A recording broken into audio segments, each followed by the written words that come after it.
before that in the past when we've come up against, big teams, big players. Having been successful against them on a personal note, from what I learn is, when you go out and, you play to the level that you can as an individual, and, that you can as a team, you can compete with the best in the world.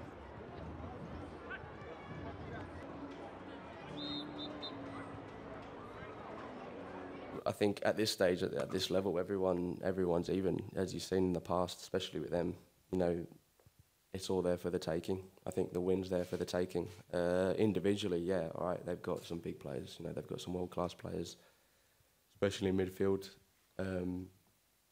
But as I said, we've been working on a way to play as a team.